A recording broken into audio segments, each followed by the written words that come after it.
안녕하세요. 시사발전소 한지입니다.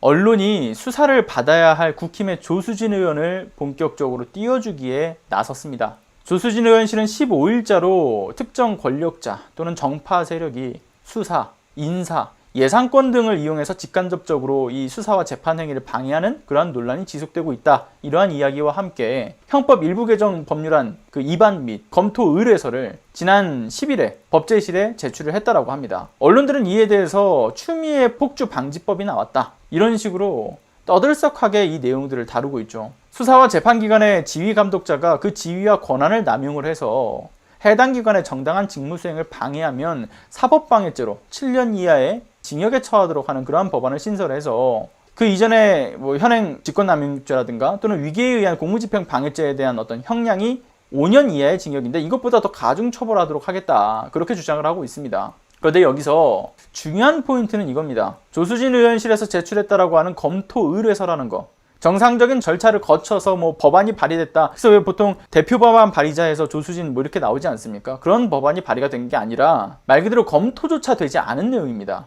이에 대해서 열린민주당 김성애 대변인이 자신의 유튜브 채널 김성애의 옳은 소리라고 하는 그 채널 커뮤니티에서 이 부분에 대한 팩트를 정말 제대로 짚었습니다.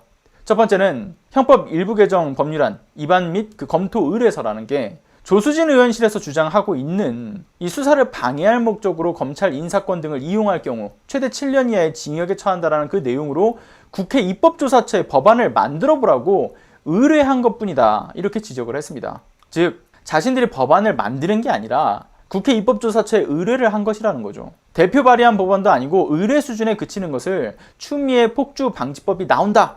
이렇게 자극적인 헤드라인으로 뽑아내고 있는 겁니다. 언론들은 관심을 가질 필요도 없는 조수진과 그녀의 의뢰 내용에 대해서 대대적으로 계속 홍보를 해주고 있죠. 그리고 두 번째, 김성애 대변인은 징역 7년 이하의 양형 기준이라고 하는 게 과연 적절한 것인지, 그리고 과연 누가 이 장관이 처벌받을 행위를 했다라고 평가를 할 것이며 그 형평성이라고 하는 것은 누가 부여를 할 것인가, 이런 게 아무런 검토가 되지 않은 것이다라고 이야기를 하면서 해당 법안 그 자체, 그 근본적인 문제도 함께 지적을 했습니다. 또한 국회 입법조사처는 법안이 나오게 되면 검토 보고서를 쓰게 되어 있대요. 그것이 이제 나올 때마다 김성애 대변인이 분석을 하시겠다라고 이야기를 하니까요. 보다 좀 더 자세한 내용이라고 하는 부분은 아침 올수에서 해당 내용을 보시기를 권하겠습니다. 자, 근데 어쨌든 여기서 중요한 게 하나 더 있습니다. 언론들의 그 의도라고 하는 부분도 정말 큰 문제죠. 계속 홍보해주고 있는 거.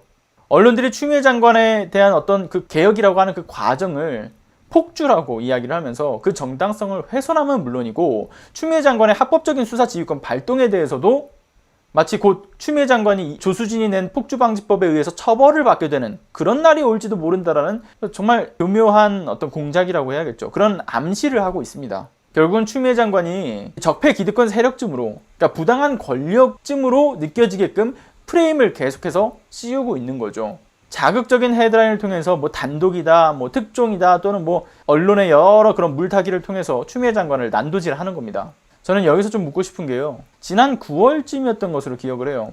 경제정의실천시민연합이라고 하는 곳과 그 민생경제연구소, 그곳에서 조수진의 이 재산신고 누락 문제로 고발을 합니다. 그리고 이 18일에 공직선거법 위반 혐의로 이제 1차 공판을 조수진 의원이 받게 되죠. 이 며칠 뒤. 그녀가 21대 그 총선에서 자신의 재산 신고를 한 18억 5천만 원 정도를 했는데 최근에 단 한 4개월 만에 11억이 증가해서 약 한 30억 원을 그 신고를 합니다.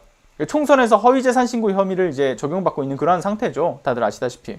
검찰은 해당 수사에서 11억보다는 적은 채권 5억에 대한 신고 누락, 그러한 이 허위 신고 혐의로 조수진 씨를 이제 불구속 기소를 한 상태입니다. 고의적인 누락이 입증이 된다라고 한다면 공직자윤리법 제22조에 따라서 해임 또는 이 징계 의결을 요구할 수 있을 뿐만이 아니라 공직자선거법 제250조에 따라서 허위사실 공표에 해당이 되어서 이 처벌이 가능하다라고 합니다. 그런데 조수진 씨는 자기 죄를 전혀 뉘우치지 않고 있어요. 그냥 이런 얘기를 해요. 나뿐만 아니야. 여당에도 재산 누락자 많아. 이런 식으로 얘기를 하면서 자신의 해당 불법성을 다른 정치인들에게 책임을 나누려고 하거나 자신이 누락한 5억 원은 누군가에게 내가 예전에 빌려줬던 것 같은데 뭐 기억이 전혀 안 나. 뭐 이런 식으로 비상식적인 정말 황당한 변명만 늘어났습니다. 그 재산이 누락된 건지 그것을 몰랐다라고 이야기를 하기에는 정치부 기자 출신의 그 조수진은 누구보다 이 재산 누락에 대한 문제를 잘 인지했을 거라는 그러한 이야기가 나오죠. 따라서 재판 결과 벌금형 100만 원 이상이 그 선고가 되면 당선 무효까지도 가능한 상황입니다. 그런 조수진이 지금 누구의 정당성을 논하고 싶은 그런 걸까요? 국민을 대변해서 검찰개혁에 위한 최전선에 앞장서 있는 그 추미애 장관을 말도 안 되는 논리로 언론과 합세해서 프레임을 씌우고자 하는 그들의 의도가 매우 불순해 보입니다.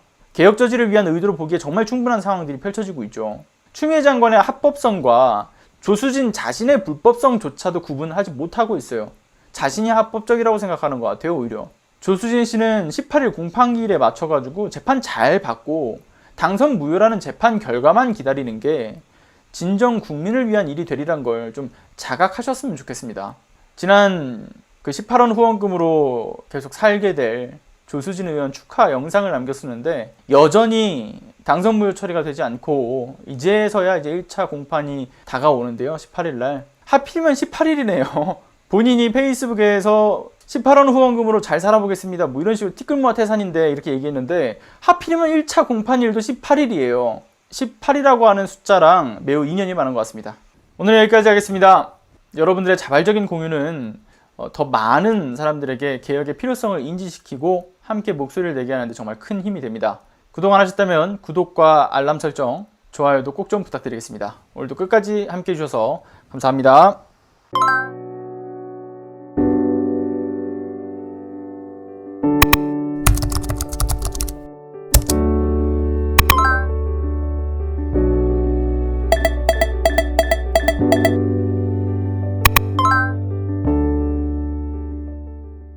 안녕하세요.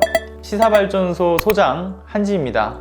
시사발전소는 진실을 찾는 민주언론으로서의 역할을 다하기 위해서 다양한 방법으로 활동을 이어나가고 있습니다.